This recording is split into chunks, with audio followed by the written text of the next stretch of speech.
Pișestare sapile dripsa doa sa de ortobe Spania, pero se no vai caveste la pișestare sapile dripsa gosat, care se ro de tane kige sapile dripsa. Emiadam sabat toboste, ngabare va maraskan, te bari sha pis merechia salamega, sobre batosha, tere SLL trenal. Segel se serios, tere sapile dripsa, sos, toba sa sos, basas, ele karatan, te pișestare sapile dripsa, de că coștă sa firesina, tren noto ero. La materia classe era passare all'ora per albi consorzio e pișestare sapile. Ankthi social është frika nga gjykimi i tjetrit. Individi që është i prekur nga çrregullimi i ankthit social ka një frikë relativisht të lartë, në intensiteti të lartë, të mos gjykohet negativisht nga tjetri, qoftë performanca e tij, qoftë edhe simptomat që ai shfaq, si djersitje, skuqje, dritje të duarve. Ankthi social është një fenomen që të gjithë ne e përjetojmë, të gjithë ne në situata të reja, në situata pak të vështira kur na duhet të flasim në publik, para kamerave, ndjejmë një vështirësi dhe një lloj ankthi, përjetojmë një lloj ankthi. Në rastin e një çrregullimi të ankthit social, ndryshimi është që kjo nuk është thjesht një ndjesi, por shoqërohet edhe me mendimin se është një situatë e papërballueshme. Ne arrim ta menaxhojmë një situatë të re lehtësisht, ndërsa një individ, nëse është i prekur nga çrregullimi i ankthit social, nuk arrin dot ta menaxhojë këtë situatë. Ankthi social përfshin një sër problematikash që janë që nga të folurit në publik, të takuarit të njerëzve të rinj, qoftë edhe në të ngrënit, të pirit apo të gatuarit nën vëzhgimin e tjetrit. Dhe karakteristika kryesore është ajo frika që veprimet e mia janë duke u gjykuar negativisht nga tjetri. Ka dy komponent të rëndësishme tek ankthi social. E para është ankthi para situatës, që ne ndodhemi në një moment kur bëjmë një vlerësim paraprak katastrofik të asaj çka do na çojë ne situata. Ne mendojmë që nuk mundemi ta realizojmë një kumtes sepse do na dridhet zëri, do na dridhen duart, do skuqemi dhe të tjerë do ta vënë re këtë paaftësinë tonën, por ka dhe një komponent tjetër i cili është vlerësimi pas situatës.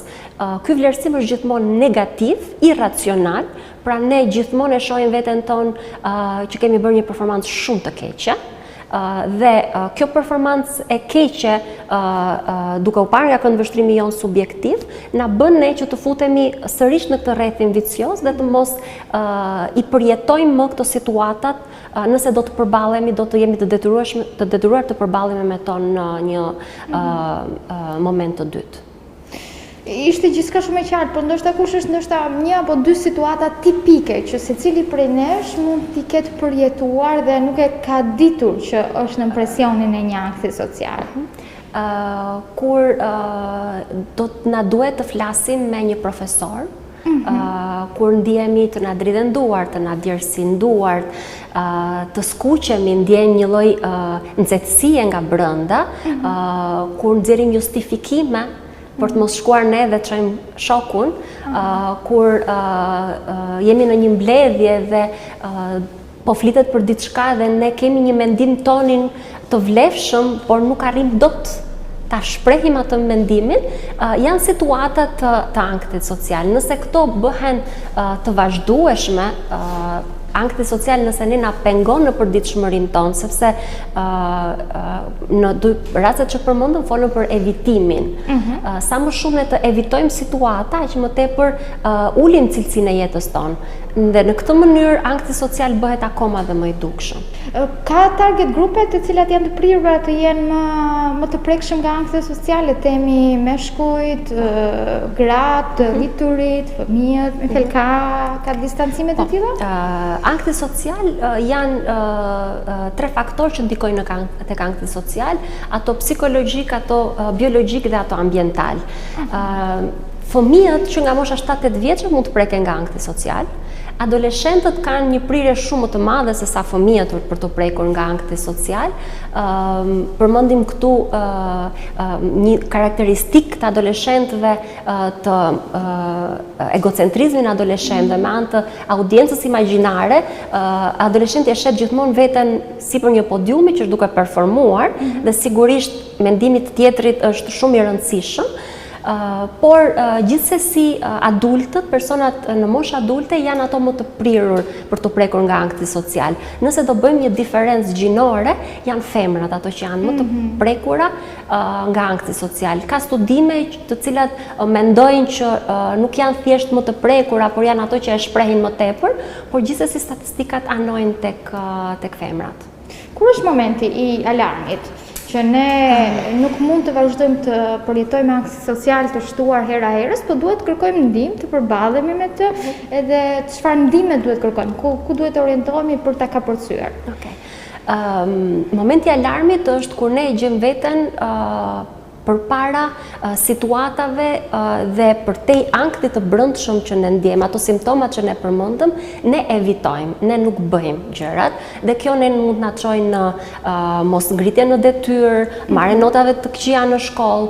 Në momente që ne e shohim veten që evitojmë, atëherë kjo është kampana e alarmit, sepse evitimi ka një të sjell në afat shkurtër një ndjesi pozitive, por afat gjatë na bën ne që të futemi tek rreti vicioz, sepse nëse unë evitoj edhe ndihem mirë, do të evitoj gjithmonë më shumë situata të gjashme. Dhe duhet të kërkojmë ndihmë ku? Tek një specialist i shëndetit mendor.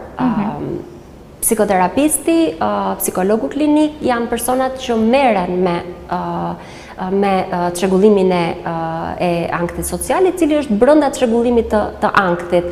Është një çrregullim i cili është lehtësisht i menaxhueshëm në kontekstin terapeutik dhe individi realisht do të vëre përmirësim që nga seancat e para. Mund të themi diçka në kontekstin shqiptar?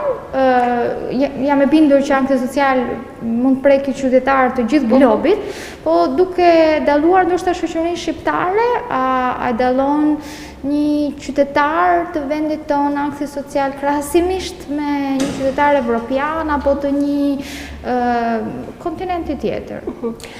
Në fakt nuk është se dallon shqiptari nga dikush tjetër, por ka disa diferenca kulturore, por më tepër jo në simptomat e shfaqjes, por me atë çka ne konsiderojmë ankth social apo jo. Sepse janë disa dhe ankthi social mund ta ndajmë, mund ta kategorizojmë ndryshe, shfaqet ankthi social qoftë në simptomat të cilat manifeston, qoftë në numrin e individëve që preken nga ankthi social, në shoqëritë kolektiviste dhe ato individualiste. Vjet re që në shoqëritë individualiste perëndimore ka një përqindje më të madhe të personave të popullatës së përgjithshme që preken, dhe kjo arrin nga 7 deri në 13% të prekur. Nuk ka studime të mirëfillta në Shqipëri dhe ne do t'i lidhim me ato 3 faktorët që përmendëm. Ka një prevalencë shumë të madhe, për shembull, për individët që kanë vetvlerësim të ulët që të preken nga ankthi social. Sa më i ulët jetë vetvlerësimi jon, aq më tepër jemi ne të ndjeshëm ndaj gjykimit të tjetrit. Gjithsesi, kam bindjen që ndryshon në breza. Le të themi që fëmijët e ditëve tona janë më të hapur. Se sa jemi rritur ne, po. Dhe kjo është një shenjë pozitive? Kjo është një shenjë pozitive, sepse fëmijët e sotëm rriten me atë modelin modern të prindërimit, le të themi, që fëmijët mësohen të jenë më eksplorues, ne i mësojmë të jenë më eksplorues, dhe sa më eksplorues të jetë, aq më mirë, aq më të shëndetshëm e kryen identitetin ato, aq më vetvlerësim të lartë kanë, dhe kjo sjell një ulje të ankthit, të prekjes nga çrregullimi i ankthit social.